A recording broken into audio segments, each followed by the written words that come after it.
Well, very warm welcome to the National Portrait Gallery. I'm Tarnya Cooper, I'm curator of 16th century collections here, and I want to say thanks to all of you very much, echoing Sandy's words about making it through the difficult weather today. I wanted to just say something very briefly about the Making Art in Tudor Britain project.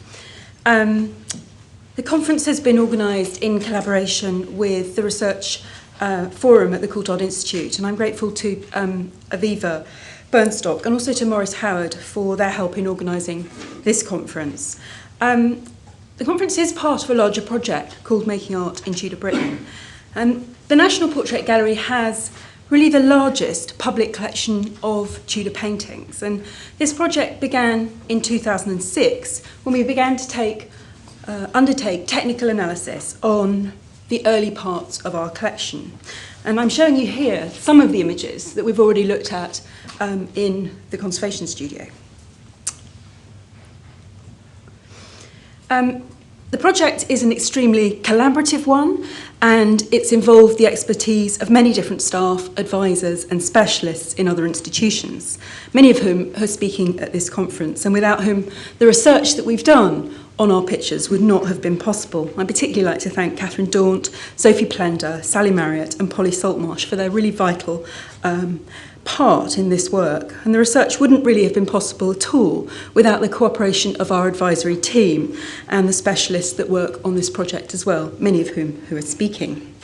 Now, you've already seen this slide on technical analysis, but I just wanted to make the point that these are some of the techniques that we have used to look at our own collections here, and Aviva and others are going to say something more about that later this morning, about the different types of techniques that one can use.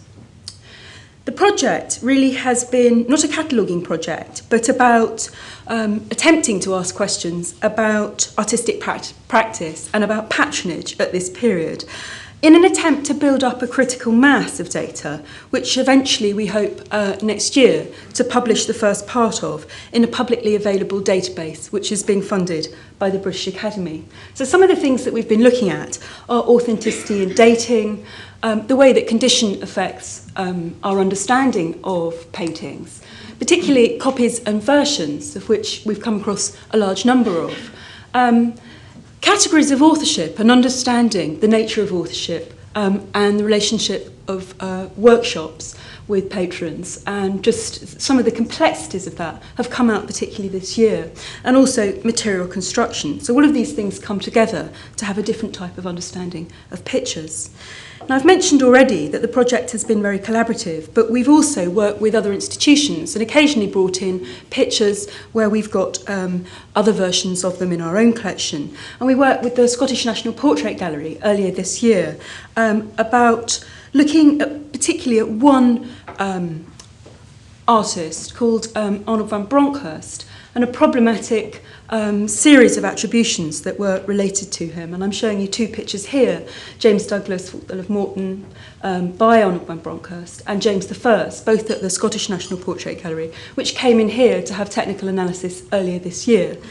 Really to look at these touchstone pictures alongside other pictures that have been attributed to Bronckhorst. And one of the key things that we found out, there is several versions of this portrait, one here and two at Hatfield House, one of which has the AB monogram, which has always been attributed to Arnold van Bronckhorst. And I think we were pretty clear in undertaking the technical analysis that this could not be the case, because the painting style and the handling was so different from the autograph pictures by Bronckhorst, and this other character, AB, of which we don't know who he is. And I'm showing you Cecil's eye here, and the eye from James I here, and very, very different painting styles. So these are some of the categories that we're beginning to look at about authorship, and look at the ways that particular categories of painting or painters have been brought together, really because of just similarities in name. And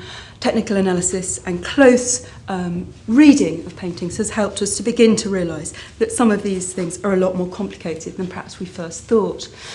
And then just finally, to finish up on some of the things to do with making art in Tudor Britain, we have Upstairs in the Tudor Gallery, a new display called New Discoveries, and there are 13 pictures where we've provided some more information about some of the information we found about Tudor paintings in our collection. And I'm showing you Bishop Richard Fox here, which is a painting which is never on display, or very rarely, and has, for obvious reasons, in very poor condition, and another painting which has been on display for quite a long time in the Tudor Gallery, which we found earlier, 2 or so years ago, was a late 18th century copy or a version of it. And we found that as a result of pigment analysis.